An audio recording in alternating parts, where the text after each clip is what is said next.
Assalamualaikum warahmatullahi wabarakatuh. Perkenalkan, nama saya Tria dengan NPM 0322012229 Prodi PGSD semester 4. Oke, jadi tujuan dibuatnya video ini untuk memenuhi tugas UAS mata kuliah pembelajaran Bahasa Indonesia SD yang diampuh oleh Bapak Juflin Alim, SPD MPD. Oke, jadi pada video ini saya akan menjelaskan 6 pembahasan terkait materi pembelajaran Bahasa Indonesia SD. Oke, pada video kali ini kita akan membahas ada 6 pembahasan, yaitu pertama, penurunan dan perkembangan bahasa anak serta implikasinya bagi pembelajaran bahasa Indonesia. Kemudian yang kedua ada pendekatan, metode, teknik, dan model pembelajaran bahasa Indonesia. Kemudian yang ketiga, konsep dasar membaca permulaan dengan metode bunyi, eja, KRS, global, dan SAS. Yang keempat, konsep dasar menulis permulaan. Yang kelima, konsep dasar menyimak permulaan di SD. Yang keenam, konsep dasar berbicara permulaan di SD. Kita bahas satu-satu. Memasuki materi pertama yaitu penurunan dan perkembangan bahasa anak serta implikasinya bagi pembelajaran bahasa Indonesia.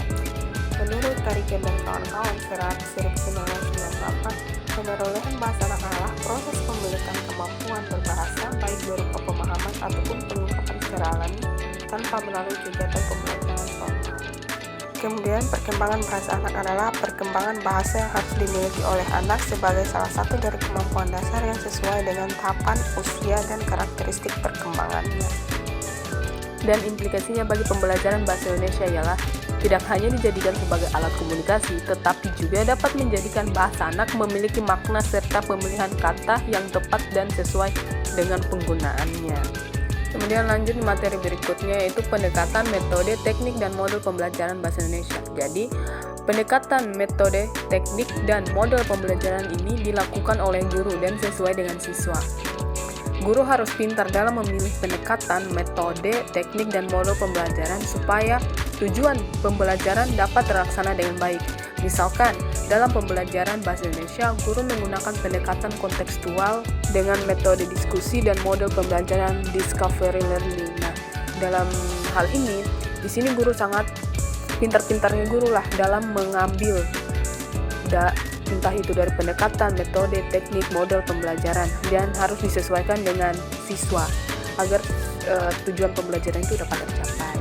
Lanjut kita masuk di materi berikutnya, itu konsep dasar membaca permulaan dalam metode bunyi, eja, KRSK, global, dan SAS. Yang pertama itu ada metode bunyi. Nah, metode bunyi ini adalah metode yang dilakukan dengan cara membacakan huruf-huruf yang sesuai dengan bunyinya. Nah, dalam metode ini siswa belum tahu huruf itu bagaimana sih cara menyebutkannya. Jadi guru akan mengajarkan siswa, misalkan contohnya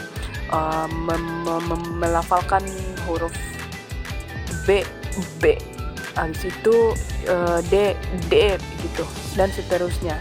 Kemudian masuk ke metode eja. Nah, metode eja ini dia pengelafalan huruf, yaitu misalnya A, B, C, D sampai seterusnya. Kemudian lanjut ke metode ketiga yaitu KRSK.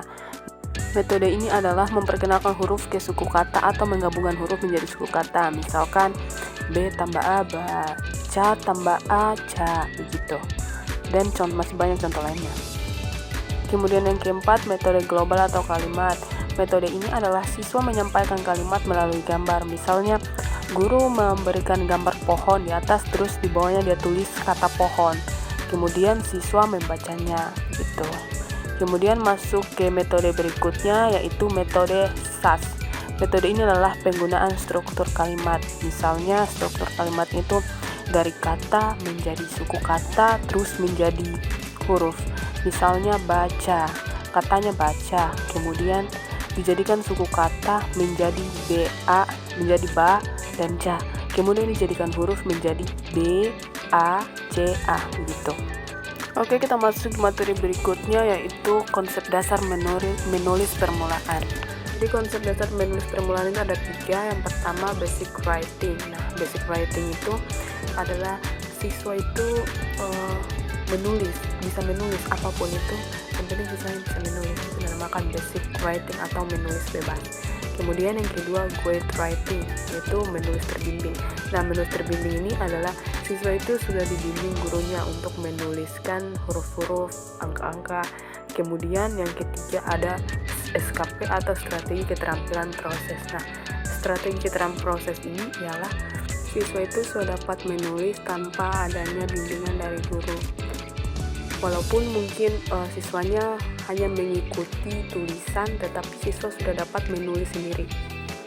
Oke, lanjut di materi kelima, yaitu konsep dasar pembelajaran menyimak permulaan di SD. Jadi konsep dasar menyimak permulaan itu ada 7. Yang pertama metode simak tulis, kemudian yang kedua metode ucap ulang, yang ketiga metode simak ulang ucap, keempat metode simak kerjakan, kelima metode menjawab pertanyaan, keenam metode parafrase, dan yang terakhir metode merangkum.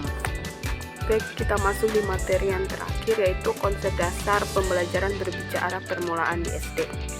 Jadi konsep dasar permulaan berbicara di SD itu mempunyai 10 metode. Yang pertama metode ucap ulang, metode ulang ucap, kemudian yang kedua metode lihat ucap, yang ketiga metode memberikan, yang keempat metode menjawab pertanyaan, yang kelima metode bertanya, keenam metode pertanyaan menggali, ketujuh metode reka cerita gambar, kedelapan metode bercerita, 9 metode melaporkan, dan yang terakhir metode bermain peran.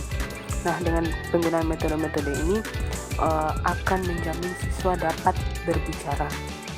Baik, itulah tadi 6 materi pembelajaran bahasa Indonesia di SD. Untuk video kali ini saya cukupkan dengan ucapan billahi taufiq wal hidayah. Wassalamualaikum warahmatullahi wabarakatuh.